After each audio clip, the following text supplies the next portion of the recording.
Hey guys, it's Jeremy, back at it again in the Arizona heat. It's actually a pretty nice day.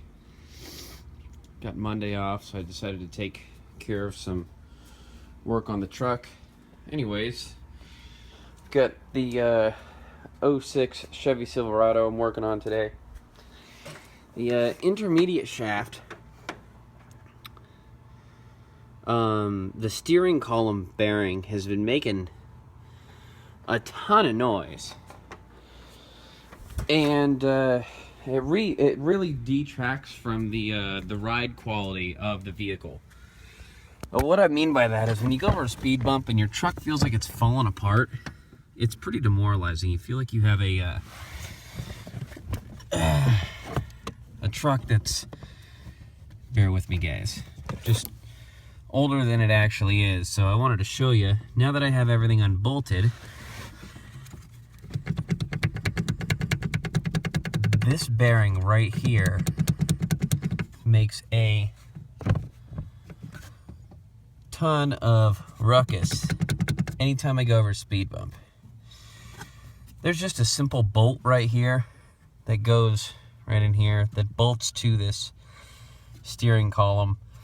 This is your upper intermediate shaft right here, and to get to it, I just took out 2 bolts to remove the gas pedal. As you can tell, make some room, make things easier. And that's where I'm at right now. So this guy's out. I don't actually need to pull this shaft all the way out. Not sure how to get that guy out, so I'm gonna do some research and get back to you. But I unbolted the bolt in here as well. The bolt went right. Oops. Sorry guys, pretty hot, getting a little tired. The bolt goes through the shaft right there. This is what it looks like. If I can find my hand. That's what it looks like. And it just goes right through it to hold it into place. See how it's squared off right here? You take that out. I don't know if you have to. That's what the interweb god said. To take it out, you unbolt that. Then there's a real simple bolt I said was under here. And that guy's right there. It's all 13s and 15s I'm working with today. And of course, this had to come off. This lower piece had to come off. You need to be really careful, make sure the steering wheel does not move at all while you do this, or you will rapidly snap the clock spring inside of that and yield your steering wheel junk. You'll have to rip it apart, which is beyond my level of expertise, and replace that clock spring. So with that being said, I'm gonna go figure out how to get that damn bearing out. Guys, just to put a few things into perspective, this is the upper portion of your intermediate shaft, and it I don't have 2 hands, but this thing slides back and forth. It's greased. This part connects to your lower part of the intermediate shaft, and this connects to the steering column bearing, hence the crafty U-joint right here. And here is the new bearing. So this is what it looks like. And this is the green version, which I confirmed with GM is their updated version. So this is their most updated upper shaft, intermediate shaft for a GMT 800, which is a 03 to mid 07 Chevy Silverado.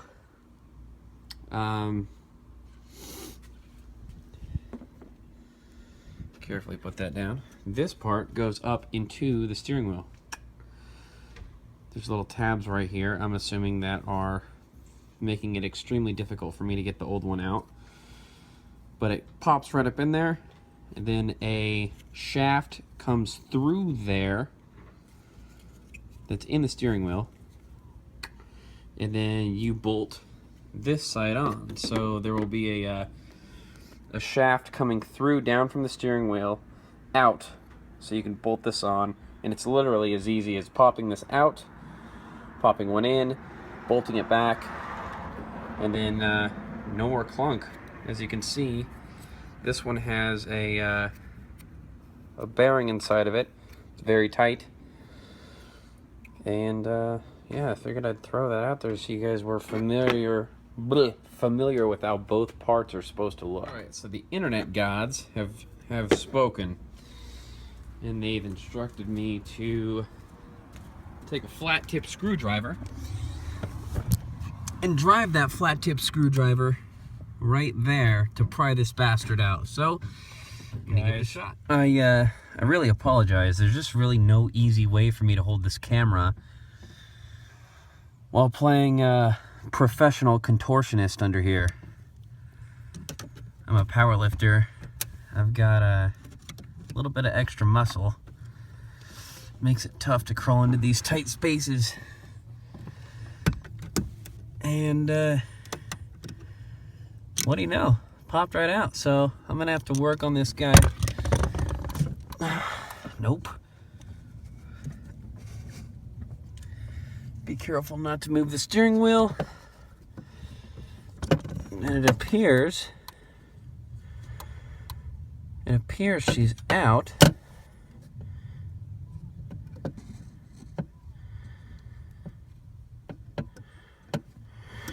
This is supposed to face down. It's like a reference marker. All right, I'll be right back. I'm gonna figure out how to get this off without flubbing up the project. So I'm going to very crudely try to tap this guy out.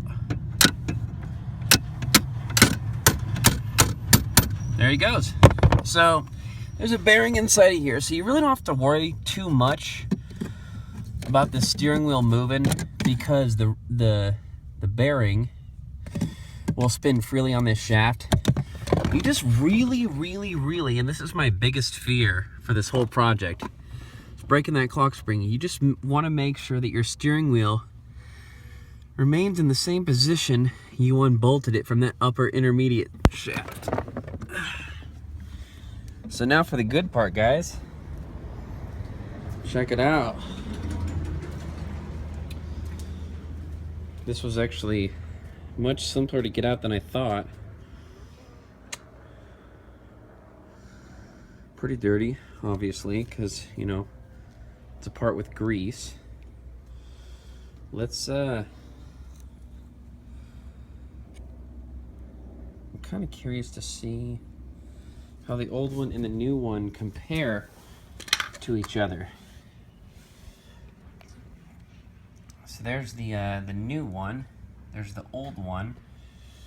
It looks like the bearing is actually, it bites differently on that steering shaft. And this one looks a little more hogged out. Obviously, it's got 200,000 miles on it, so kudos to GM for making a really good part. But they've redesigned it. It's time to upgrade. This bearing still rolls nice and smooth. I don't know if you can see that. Still rolls nice and smooth. This guy's just clunking like a bastard in there. So it also looks like these tabs, sorry, I keep moving the camera off the screen. These tabs protrude a little further out than this one. We can take it, turn them upside down so you can see the difference right there. The definitely looks like this has a smaller opening than that guy, which means I'm gonna have to grease that, or that's gonna be a huge bastard to get on. Whew! All right, so here goes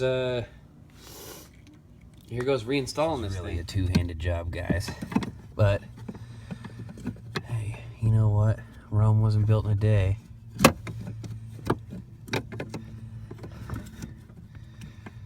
This guy, screwdriver's cutting into my arm. Now I'm gonna figure out how to get this guy up on there. Okay, this is proving to be extremely difficult. So I've gone ahead, pulled out the bearing so I can check and see exactly what we're working with. It looks like I have, well, come back, bearing. All right. This is where I let you go because I need two hands. But it looks like it's going to fit. It's just going to need some extra push. Okay, guys. I decided to take the bearing out after closer inspection. Added some more grease to it. And then added some grease all inside of here so this will slide on easier. Use super lube. Same stuff I used to fix my dryer. Same stuff I lube this big guy up with. Good shit. Alright, gentlemen. So what we got now,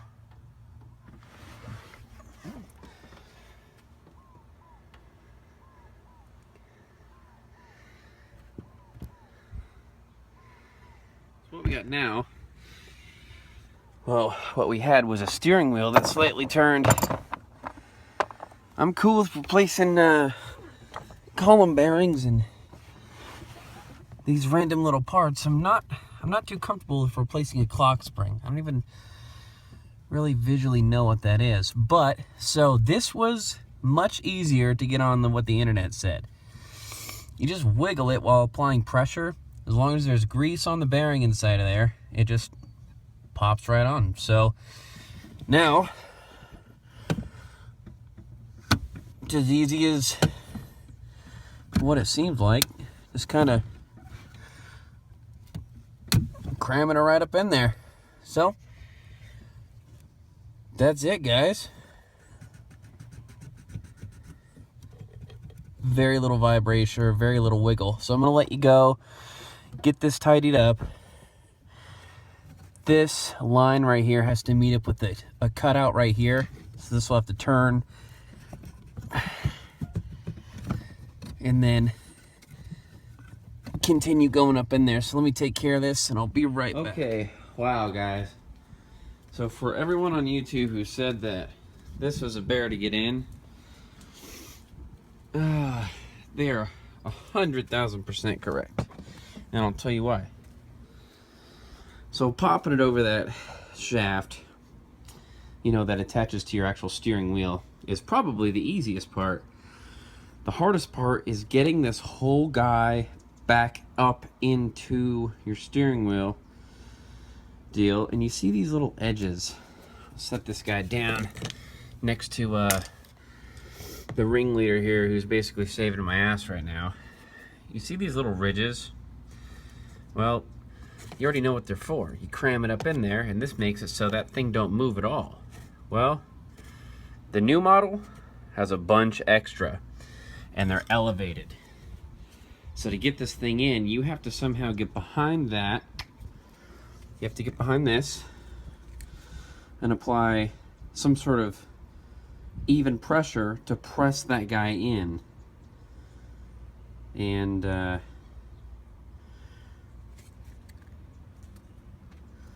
maybe that's what I have to do. Maybe I have to squeeze it. I don't know. We'll find out. This is not this ain't going in smoothly, guys. I'll tell you what, I am sweating my ass off. And my feet are cooking. Okay, pro-life tip. You ready for this, guys? I know this is one of those videos where everything shakes. Just gotta let me slide on this one. You take a 15/16, you slide it up over that column. So let me see if I could show you. Storytelling's only so much fun. Slide it over this column, and then you just push up as hard as you can. This part, I just push down right here, push up right here, and it slides right in. So really wish there was a way I could set my camera to show you this. There.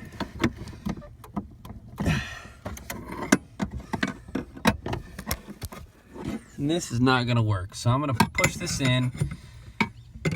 My camera situation ain't gonna work. I'm gonna push this in and show you the end, guys. End result. Here she is. She's on. So, this thing fits perfectly around this shaft, this 15/16. And towards the end there, I just use this guy and just kind of gently tapped to seat him the rest of the way. As you can see, he's good. There's no shaking this thing. There's no looseness at all. So now that leaves me with this guy. The upper part of the intermediate steering shaft gets to go back in place. So I'll position him in the right spot. And then I'm gonna go into the engine bay. Oh wow, that's gonna be really hot. Let me grab my sandals. Man, good old beer sandals.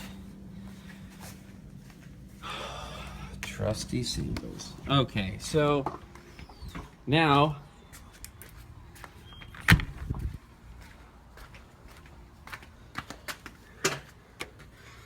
it's gonna take this guy. Oops, sorry, not the brake booster, guys. This. And I'm gonna grab him and kind of